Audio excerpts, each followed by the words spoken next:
혹시 신앙생활을 하면서 예수님 말씀은 너무 높고 어려워, 나는 도저히 지킬 자신이 없어라는 부담을 느껴본 적 있으신가요? 혹은 돈과 성취 인정이 행복을 줄 거라 믿었지만 결국 허무함만 남았다는 생각이 드신 적은 없나요? 이번 영상에서 옥하는 목사님이 전하는 말씀은 바로 그런 분들을 위한 메시지입니다. 예수님이 산상수훈을 통해 보여주신 팔복은 단순한 명령이 아니라 세상이 줄 수도 빼앗을 수도 없는 참된 행복의 길입니다. 실패자 같아도 눈물 속에 있어도 예수님을 닮아갈 때 우리 마음 안에서부터 솟아나는 행복을 경험할 수 있습니다. 지금 막막함 속에서 나는 행복할 수 없는 사람이라고 느끼고 계신다면 이 말씀을 꼭 들어보세요. 예수님 안에서 누리는 세상이 빼앗지 못하는 행복의 비밀을 만나실 수 있을 겁니다. 성경 안에는 설교자로서 제가 설교하기가 퍽 들어온 두려운 말씀들이 여기저기 있습니다. 그래서 어떤 때는 그 말씀을 피하기도 하고 또 어쩔 수가 없어서 설교할 때도 있죠. 예를 들면은 오늘 우리가 읽은 이 본문 말씀은 소위 산상보훈이라고 하기도 하고 산상수훈이라고도 하는 별명을 가진 말씀입니다. 주님이 산에서 특별히 가르치신 말씀이라고 그래서 이런 이름이 붙습니다.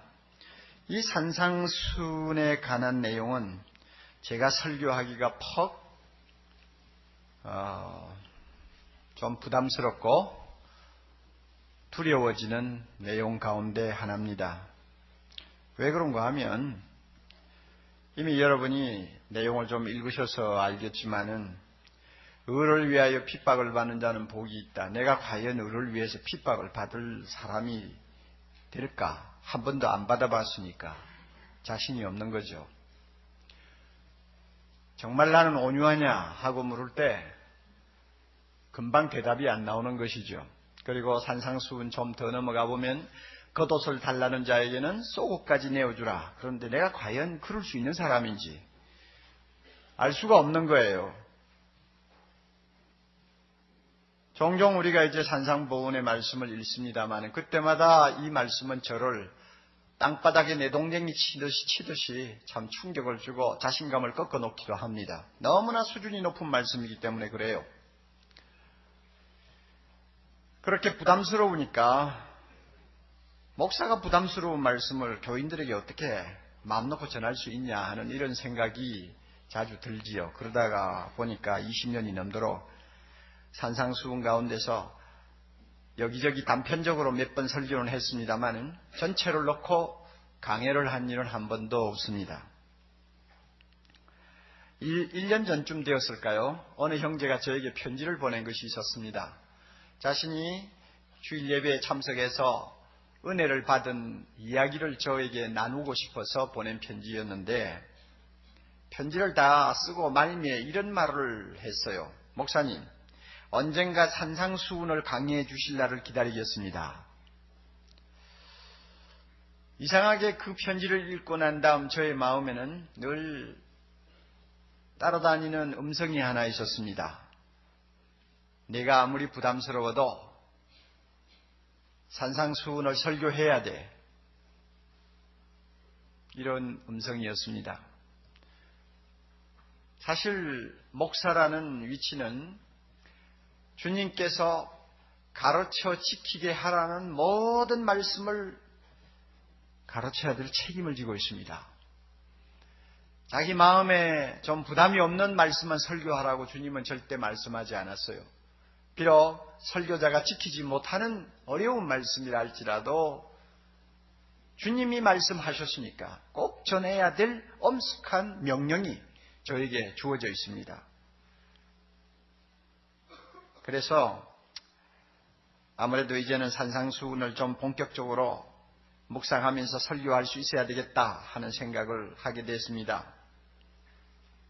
저 자신이 비록 자신이 없고 저 자신이 부담스럽기는 하지만 성도들과 함께 산상수훈의 성찬을 먹고 마시는 은혜를 더 이상 미루어서는 안 되겠다 하는 생각을 했습니다. 그래서 오늘부터 매주마다 산상수훈을 놓고 주님이 말씀하시던 그 동산으로 함께 올라갈 수 있기를 바랍니다. 예수님이 갈릴리에서 복음을 전하기 시작하자 이스라엘 방방곡곡에서 구름대와 같이 많은 사람들이 모여들기 시작했습니다. 어떤 지역에서 사람들이 모였습니까? 바로 앞에 있는 4장 25절에 보면 갈릴리에서도 오고 데가볼리에서도 오고 예루살렘과 유다 지방에서도 오고 심지어 요단강을 건너서 이방 사람들이 많이 살고 있는 지역에서까지 사람들이 몰려왔습니다. 몰려온 그들의 신분이 대충 어떤 사람들이었느냐? 물론 지쳐놓고 잘 사는 사람들도 좀 끼어 있었겠지만 대부분의 사람들은 4장 24절을 보면 병든 자들이요, 귀신 들린 사람들이요, 어떤 면에는 세상으로부터 버림당한 외로운 사람들이요, 가난한 사람들, 죄인들이었습니다. 세상적으로 말하면 실패자들입니다. 그리고 소망이 없어 보이는 사람들이 예수님 주변으로 모였습니다. 예수님은 이런 무리들을 이끌고 갈릴리 바다가 시원하게 내려다 보이는 산등성이로 올라가셨습니다. 그리고 그 자리에 앉으셔서 입을 열어 가르치기 시작했습니다. 심령이 가난한 자는 복이 있나니 천국이 저희 것이며, 애통하는 자는 복이 있나니 저희가 위로를 받을 것이며, 온유한 자는 복이 있나니 저희가 땅을 기업으로 받을 것이며, 이렇게 말씀을 하기 시작했습니다. 5장 1절에 보면 이 말씀을 하시는 예수님 앞에는 마치 제자들만 앉아있는 것 같은 착각을 일으키는 표현이 하나 나옵니다. 제자들이 나아온지라. 그래서 그런지 어떤 성경학자들은 산상보훈은 제자들을 향해서 주님이 주신 말씀이다, 무리들하고는 관계가 없다, 이런 해석을 합니다만 제가 볼 때는 그것은 좀 편협된 해석이라고 생각을 합니다. 왜냐하면 그 자리에 무리들이 있었으니까요. 물론 산상수훈의 내용을 보면 이것은 세상 사람들이 받을 수 없고 소화할 수 없는 내용입니다. 예수님을 믿고 예수님을 따르기를 작정한 제자들에게나 통하는 너무나 차원 높은 진리와 신비스러운 진리이기 때문에 일반 무리들이 들어서도 무슨 소리인지 알기 어려운 내용일 것이다 하는 것은 우리가 인정할 수 있습니다. 또 액면 그대로 이해를 했다고 할지라도 그 말씀의 깊이를 절대 들여다볼 수 없었을 것이라고 생각합니다. 그렇다고 해서 예수님이 무리들은 따돌려 놓고 제자들만 상대하여 하신 말씀이라고 하는 것은 이치에 맞지 않습니다. 이 무리들도 언젠가는 예수 믿게 될 것이고 예수 믿으면 그리스도의 제자가 다 될 사람들입니다. 이런 의미에서 예수님은 12제자만이 아니고 하늘의 별들처럼 무수하게 나타날 미래의 제자들을 눈앞에 그리면서 산상수훈의 말씀을 하셨다고 저는 보고 있습니다. 5장 1절에 보면 또 재미있는 말 한마디가 있습니다. 산에 올라가서 앉으셨다고 그랬죠. 산에 올라갔으니까 앉았지. 그렇게 생각하면 간단하죠. 성경은 말 한마디 한마디를 굉장히 신중하게 선택해서 기록을 하고 있습니다. 그러므로 어떤 말씀은 너무 평범한 것 같이 보이지만 굉장한 무게를 가지고 있기도 하고 의미를 갖고 있기도 합니다. 예수님이 산에 올라가서 앉으셨다. 그래, 앉으셨다는 게 어땠다는 거야? 우리가 그렇게 말할 수 있지만은 이것은 가르치는 선생으로서의 예수님의 권위를 나타내는 아주 중요한 말씀입니다. 왜 그런가 하면 유대나라 랍비들은 가르칠 때 앉아서 했습니다. 가르치는 선생의 권위를 앉는 그 행동으로 보여주는 것이죠. 지금도 유수한 대학에 가면은 명강의를 하는 학자로서 소문난 교수들은 앉아서 강의합니다. 권위를 이야기하는 것이죠. 로마 캐톨릭에 가서 보면 교황이 무슨 교서를 내리고 뭘 읽고 할 때는 꼭 의자에 앉아서 합니다. 교황의 권위를 드러내는 것이죠. 그러므로 예수님이 산에 가서 앉으셨다 하는 것은 하나님의 아들로서의 권위를 가지고 가르치시기 시작했다 하는 이야기를 이 말씀 속에 담고 있습니다.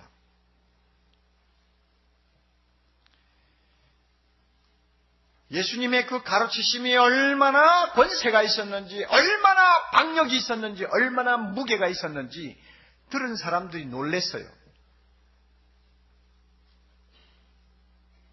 무리들이 예수님의 말씀을 다 듣고 나서 어떻게 반응을 했는가를 우리가 좀 봅시다. 7장 28절 넘어가서 보면 이런 말씀이 있습니다.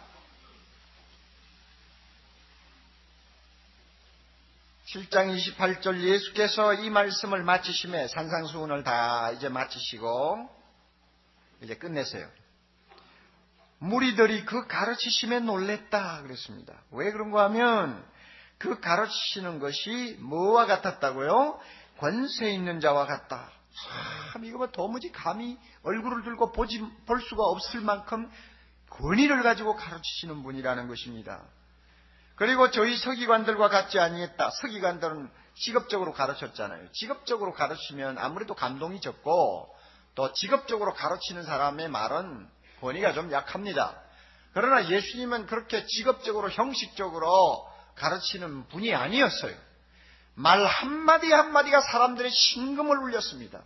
하늘에서 떨어지는 하나님 자신의 음성으로 사람들의 귀에 들렸단 말이에요. 그러니까 놀랬어요.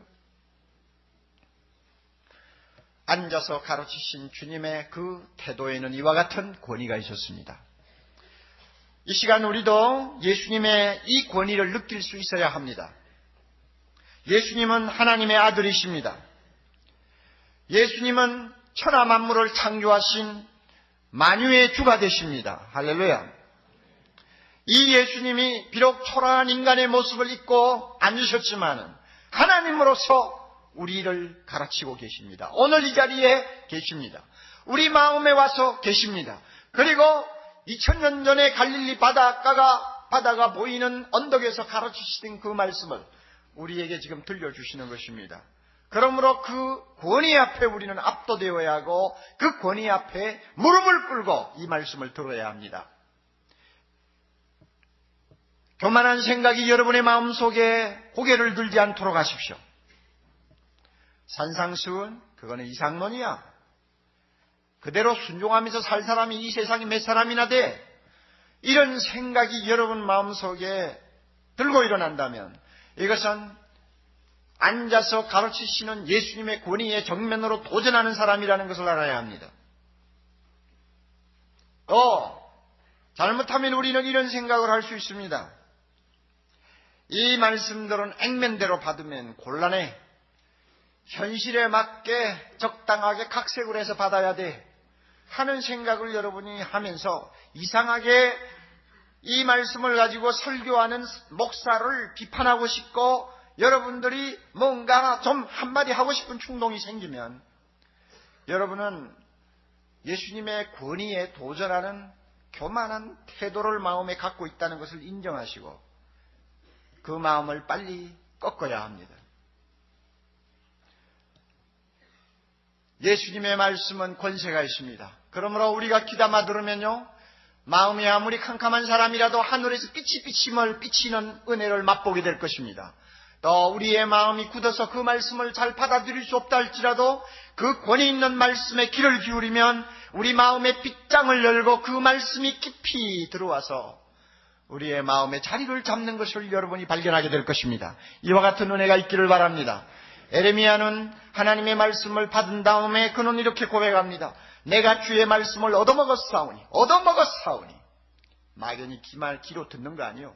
그 말씀을 먹듯이 마음속 깊이 담았다는 말입니다. 얻어먹었사오니 그러고 나서 보니까 그 말씀이 내 기쁨이 되었나이다. 그 말씀이 내 마음의 즐거움이 되었나이다. 에레미야 15장 16절에 에레미야가 고백한 그 은혜가 오늘 우리 모두에게 있어야 되겠습니다. 이 시간에는 팔복의 내용을 한데 묶어서 생각을 하면서 은혜를 받으려고 합니다. 아마 이 가운데서 성경을 잘 모르시는 분들은 팔복이 뭐냐, 8가지 복이냐 뭐 이런 생각을 할 수 있는데 8가지 복이죠. 이 성경 본문 보면 복이 있나니 하는 말이 8번 반복되어서 나옵니다. 그래서 팔복이라고 하고 마지막에 한 번 더 그 말이 나오기는 합니다만 주로 일반적으로 구복이라고 하지 않냐고 팔복이라고 합니다. 첫째로 우리가 꼭 명심해야 될 진리가 있습니다. 이 팔복의 말씀은 예수님 자신의 성품이요 동시에 예수님을 따르는 제자들의 성품을 이야기하고 있다는 것입니다.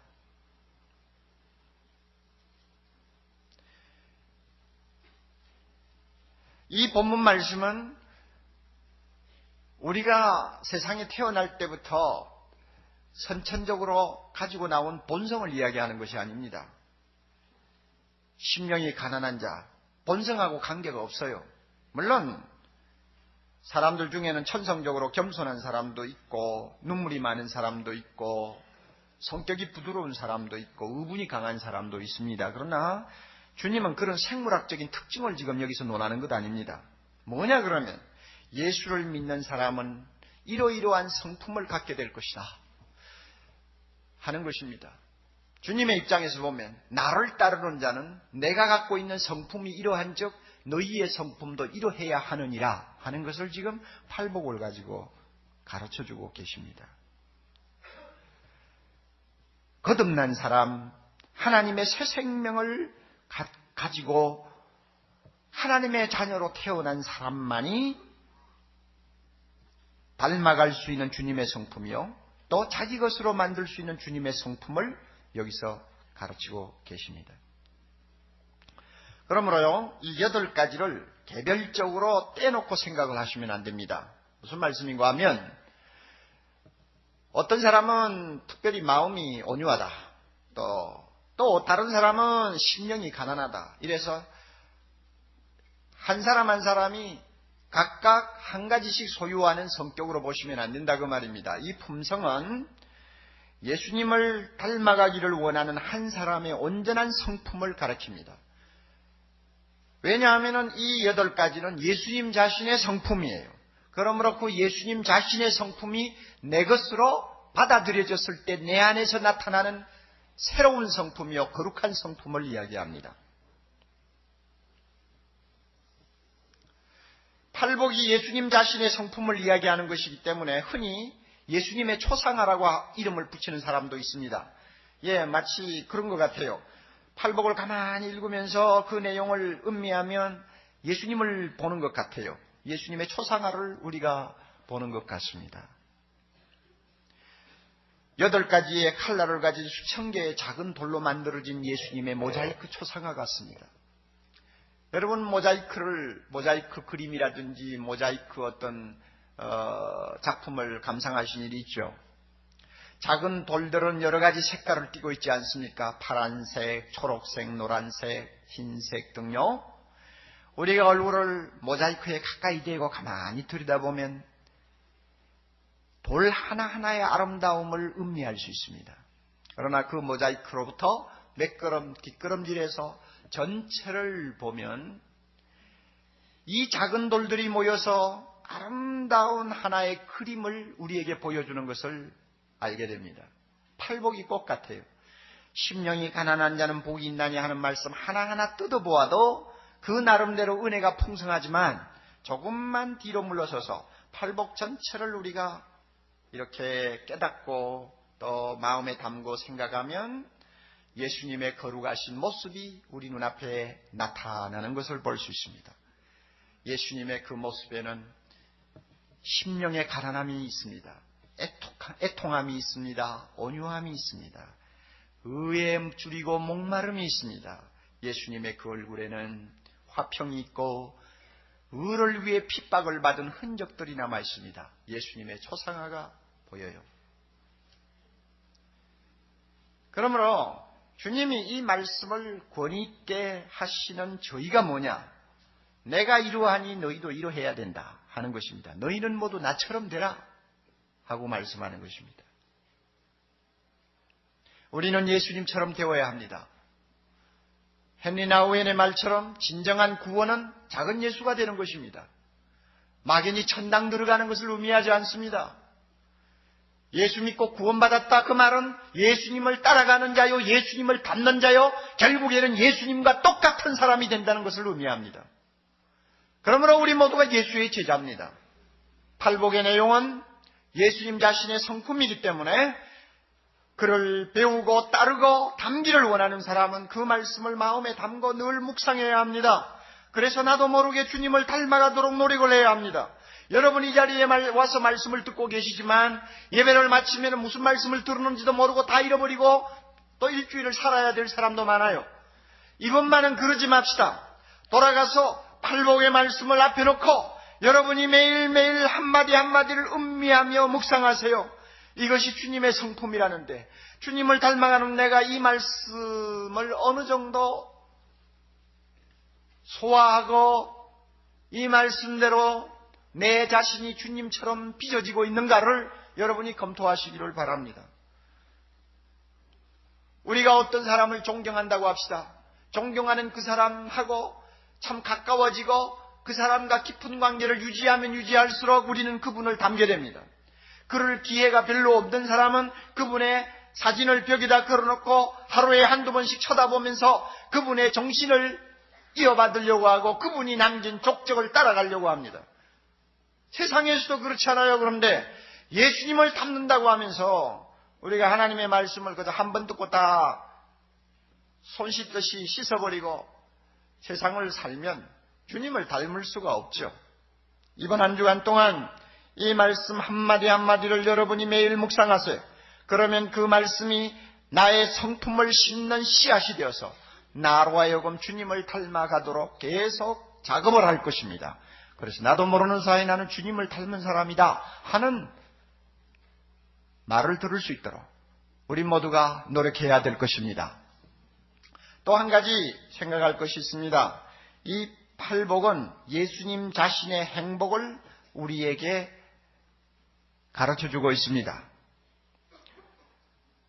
내가 이렇게 행복한데 너희도 행복해야 된다 하는 주님의 그 따뜻한 마음이 이 말씀 안에 들어있어요.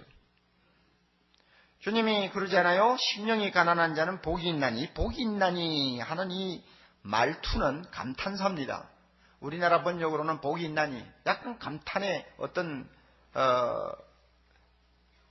뉘앙스도 들어있습니다만은 완전히 감탄문이에요.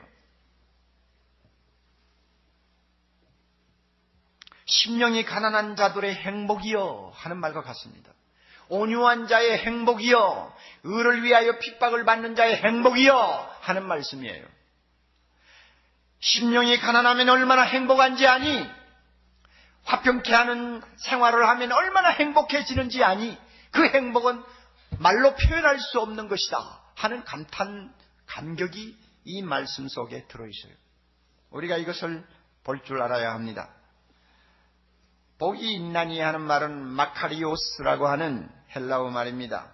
그런데 재미있는 것은 이 마카리오스라고 하는 이 말이 사람들의 행복을 가리켜서 사용하는 단어가 아니라는 것입니다. 하나님의 행복을 가리킬 때 사용하는 말이라고 합니다.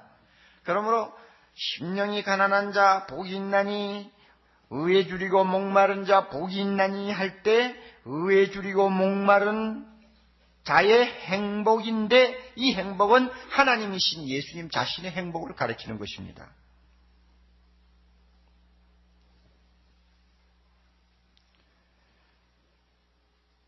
이 말씀을 주님이 우리에게 주시는 저희는 내가 누리는 행복을 너희도 항상 체험하면서 살기를 바란다 하는 주님의 그 심정이 이 말씀 속에 들어있다는 것을 우리가 알아야 합니다.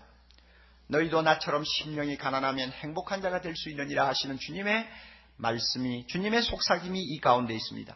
너희도 의에 줄이고 목마르면 나처럼 행복할 수 있느니라 하는 말씀을 이 마음속에 담고 있다는 것을 알아야 합니다. 예수님은 세상에 계실 때 너무나 어렵고 고통스러운 생을 살았습니다. 그만큼 가난한 분이 없었고, 그만큼 사람들에게 핍박받은 사람이 없었고, 그만큼 고통을 체험한 사람이 없었습니다마는 그와 같은 고난 속에서도 주님은 잃어버리지 아니한 것이 있었습니다. 그것은 심령의 행복이었어요. 우리가 이 행복을 소유할 수 있다면 세상에서 가장 복된 자가 될 것입니다. 사실 보세요. 그렇지 않아요? 가난함에도 행복하다고 하는 사람의 행복을 누가 앗아가겠어요? 눈물을 흘리고 슬퍼하면서 애통함에도 불구하고 행복하다고 말하는 사람이 있다면 그 행복 누가 빼앗아가겠어요? 이 세상에서는 큰 소리를 쳐야 이깁니다. 온유하면은 손해봅니다. 온유해서 손해를 보면서도 행복하다고 하는 사람이 있다면 그 행복을 누가 빼앗아가겠어요? 못 빼앗아가는 것입니다. 그러므로 이것은요, 예수님이 말씀하는 이 행복은 이 세상의 그 무엇으로도 줄 수가 없고 이 세상의 그 무엇도 빼앗아갈 수 없는 오직 하나님만이 누리는 행복이에요. 이 행복을 주님이 우리에게 가르쳐 주시는 것입니다. 이 세상에 태어난 사람은 미국 독립선언문에 명시된 것처럼 누구나 자기 행복을 추구할 수 있는 권리를 가지고 있습니다. 우리는 다 행복하기를 원합니다. 아멘. 우리는 다 행복하기를 원합니다. 아멘. 고상하시네요. 대답 안 하시는 거 보니까. 자, 우리는 다 불에 가기를 원합니다. 아멘. 한 사람도 대답 안 할 거예요. 우리 모두가 행복을 추구할 권리가 있어요. 하나님도 우리가 행복하기를 원하세요. 그는 좋으신 아버지 되시니까. 그래서 그런지 많은 사람들이 행복을 위해서 뜁니다. 아침부터 저녁까지. 나에게 행복을 줄 수 있는 것이면 앞뒤 가리지 아니하고 매달립니다. 마치 인생의 목표가 행복을 얻는 데 있는 것처럼 사람들은 생활하고 있습니다. 이것이 나쁜 것은 아니에요. 행복해야죠. 그러나 문제가 어디 있느냐? 행복을 추구하는 방식이 잘못됐다는 거예요. 행복을 추구하는 방법이 틀렸어요. 행복을 찾아가는 길을 잘못 선택했어요. 아군에서 레플리오라고 하는 분이 의미 있는 말 한마디를 했습니다. 우리 안에서 행복을 찾는 것은 쉬운 일이 아니다. 하지만 다른 곳에서 행복을 찾는 것은 불가능하다. 다시 한번요. 우리 안에서 행복을 찾아야 되는데 우리 안에서 행복을 찾는 것도 사실은 쉬운 일이 아니라 하지만 다른 곳에서 내 밖에서 행복을 찾는 것은 불가능하다. 그럼에도 불구하고 사람들은 밖에서 행복을 찾습니다. 자기 밖에 있는 무엇을 통해서 행복이 온다고 믿고 있습니다. 이 행복을 실제로 손에 넣은 자가 이 세상에서 몇이나 됩니까? 맹자는 인생을 사는데 정말 재밌고 행복하게 만드는 것은 맛있는 것을 먹는 것과 성을 즐기는 것이라는 솔직한 말을 했어요. 점잖은 사람이 그 정도로 솔직하면 괜찮은 것 같아요. 먹고 마시는 거 사람들이 정말로 이것은 빼놓을 수 없는 즐거움으로 삼고 있잖아요. 섹스 하여튼 엄청난가 봐요. 사람들이 그렇게 미치고 환장을 하는 거 보면. 그렇잖아요. 그래서 사람들이 그런 것들을 손에 넣으면 그런 것들을 내가 원하는 것만큼 소유하고 즐기면 나는 행복해질 수 있다고 생각합니다. 벌써 길을 잘못 든 거예요. 돈이 행복을 갖다 줄 줄을 알고 있습니다. 잘못 들었죠? 명예와 권세가 나에게 행복을 줄 줄 알고 사람들은 아침부터 저녁까지 눈에 불을 쓰고 쫓아다닙니다. 그러나 명예와 권세가 나에게 행복을 줍니까? 행복을 주었다고 대답할 사람은 이 세상에 한 사람도 없습니다. 심지어 솔로몬까지도 대답을 하지 않습니다. 왜냐하면 그것들이 행복을 주지 않기 때문입니다. 만약에 이런 것들이 행복을 주는 것이라면 선진국에서 사는 팔자 좋은 사람들은 벌써 무릉도원에서 정말로 인생을 구가하고 살 거예요. 그러나 보세요. 선진국일수록 왜 자살이 많습니까? 왜 아스피린이다 진통제를 복용하는 사람이 그리 많습니까? 왜 저녁이면 진정제나 수면제를 먹어야 자는 사람이 3사람 중에 1명 꼴 정도로 많습니까? 이유가 뭐예요? 자기가 원하는 것을 다 손에 넣어도 그것이 행복을 주지 못한다는 웅변적인 증거지요. 여러분 잘 기억하세요. 죄는 우리의 눈을 가립니다. 그리고 우리를 속입니다. 죄는요, 행복을 줍니다. 그 행복은 일시적인 거예요.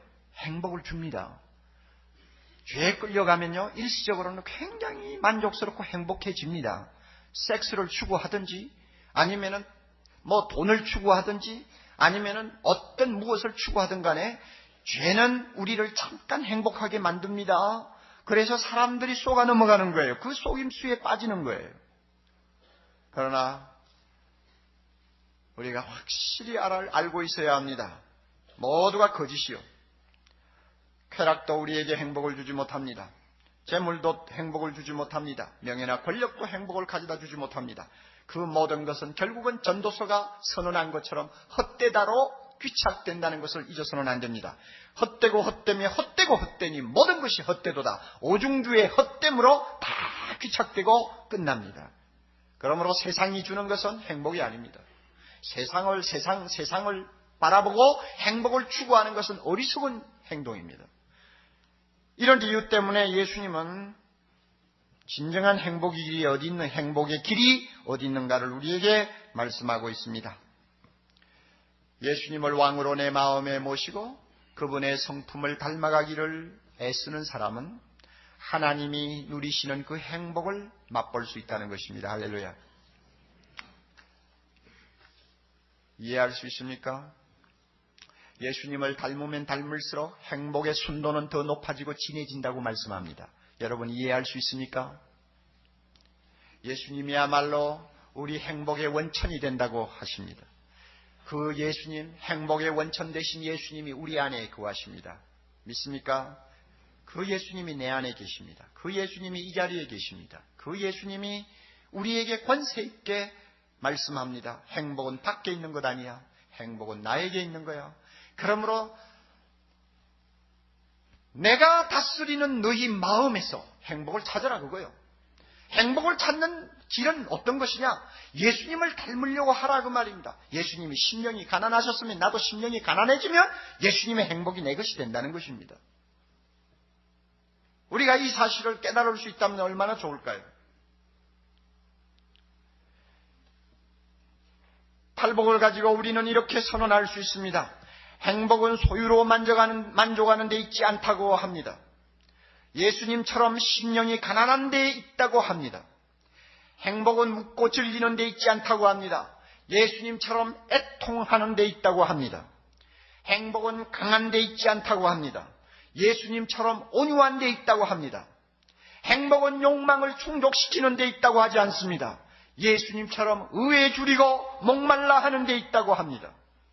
행복은 무정하고 차가운 데 있지 않다고 합니다. 예수님처럼 긍휼히 여기는 데 있다고 합니다. 행복은 더러운 마음에 있지 않다고 합니다. 예수님처럼 청결한 마음을 가진 자에게 있다고 합니다. 행복은 다투고 갈등하는 데 있지 않다고 합니다. 예수님처럼 화평케 하는 데 있다고 합니다. 행복은 불의와 타협하는 데 있다고 하지 않습니다. 예수님처럼 의를 위하여 핍박을 받는 데 있다고 말씀합니다. 이 말씀을 우리 마음에 오늘 담아야 합니다. 예수님을 심령의 왕으로 모시십시오. 그러면 그분이 우리 모두의 행복의 원천이 될 것입니다. 마우리스 마에타 링크라고 하는 사람이 쓴 블루버드라고 하는 소위 파랑새라고 하는 드라마가 있습니다. 언젠가 제가 말씀을 드린 것도 같은데 그 드라마의 주인공은 막달라 마리아입니다. 우리가 막달라 마리아가 어떤 인간인지 잘 알아요. 쓰레기와 같은 걸레 조각과 같은 인간입니다. 귀신이 여러 귀신이 들어가지고 인격이 완전히 깨져버리고 파산된 사람이요. 또 신분상 죄인이라고 하는 거 보니까 아마 창녀 출신인지도 모르겠어요. 이런 사람에게 무슨 행복을 이야기합니까? 이런 사람에게 무슨 소망이 있어요? 그런데 그 막달라 마리아가 예수님을 만났습니다. 그가 어떤 사람이 되었는지 우리는 성경을 통해서 알지 않아요. 그 드라마에서 막달라 마리아가 이렇게 행복에 겨워 고백하는 말이 나옵니다. 예수님은 내가 전에 알지 못한 행복을 가져다 주었어요.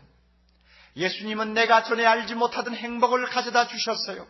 그리고 예수님을 가까이 하는 모든 자들은 잠에서 막 깨어난 어린아이처럼 행복해질 수 있답니다.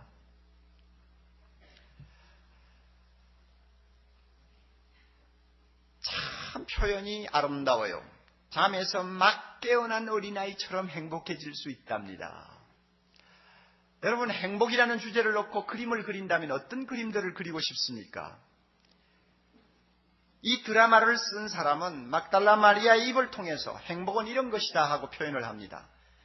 어린아이가 잠을 푹 자고 눈을 살짝 뜨니까 자기를 쳐다보고 사랑스럽게 웃고 있는 엄마를 보게 됩니다. 그렇죠? 그러면 이 아이가 너무 행복해가지고 씩 웃습니다. 최고의 행복을 표현하는 그림 같은 장면이에요. 정말 순수하고 아름다운 행복은 어떤 것일까? 잠에서 막 깨어난 어린아이가 엄마를 쳐다보면서 행복해하는 모습, 이것이다 그 말입니다. 이런 행복을 예수님은 막달라 마리아에게 주었습니다. 그렇다면 우리도 이 행복을 소유할 수 있습니다. 막달라 마리아가 갑자기 부자가 된 거 아닙니다. 막달라 마리아가 갑자기 신분이 높아진 거 아닙니다. 그럼에도 불구하고 예수님을 만나자마자 그분을 마음에 모시니까 잠에서 막 깨어난 어린아이가 느끼는 그 행복을 자기가 소유하게 되었다는 것입니다. 왜 그럴까요? 예수님이 내 마음에 오심으로 예수님의 그 아름다운 성품이 나의 성품을 형성하게 됩니다.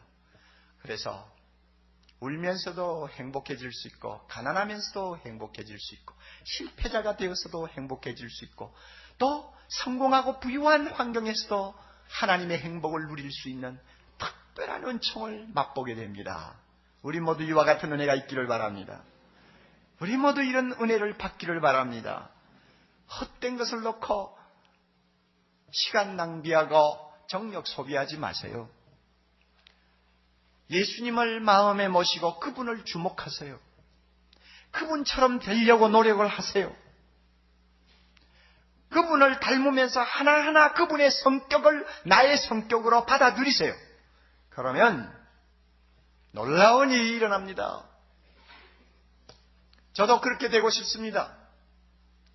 지금까지 산상보훈을 설교하지 못했지만 제가 이 설교를 하면서 동시에 저도 예수님처럼 되고 싶습니다. 그리고 예수님이 누리던 그 행복을 제가 소유하고 싶습니다. 우리 그렇게 할 수 있어요. 세상적인 조건을 보면 행복해 할 수 없는 사람처럼 보이지만 세상이 모르는 행복이 우리에게 있을 수 있어요. 세상이 앗아가지 못하는 행복이 있을 수 있어요. 그 행복은 행복의 원천 되신 예수님이 내 마음에 계심을 알고 그분을 배울 때 찾아오는 것입니다. 할렐루야. 이런 은혜가 우리 모두에게 있기를 바랍니다. 집에 가셔서요, 팔복의 말씀을 날마다 한 번씩 묵상하십시오. 그리고 예수님이 이러셨다면 나도 이래야지. 예수님의 성품이 이랬다면 나도 이래봐야지 하는 간절함을 가지고 기도하십시오. 그러면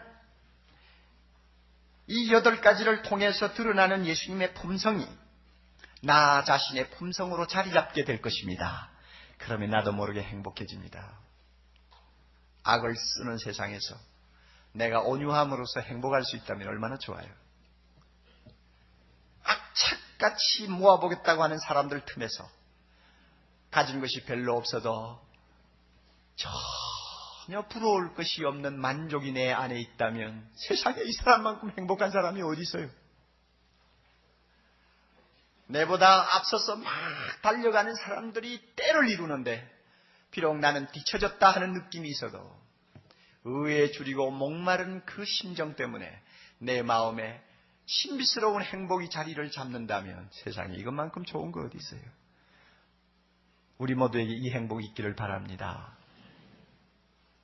주님의 은혜가 우리 모두에게 함께 하실 줄 믿습니다. 우리 함께 기도드리겠습니다.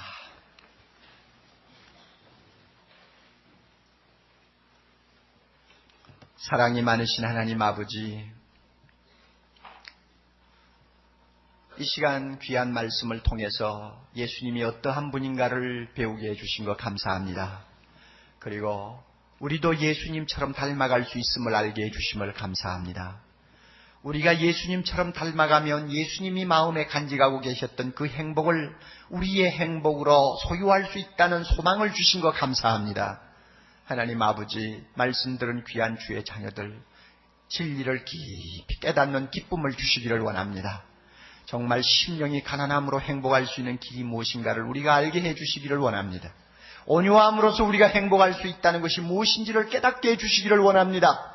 예수님을 닮아감으로써 우리가 행복할 수 있다는 것이 얼마나 놀라운 경지의 축복인가를 이번 한 주간 동안 깨닫게 하시고 산상수훈을 우리가 배우면서 점점 더 깨달아지는 은혜의 축복을 허락해 주옵소서. 예수님 이름으로 기도하옵나이다. 아멘.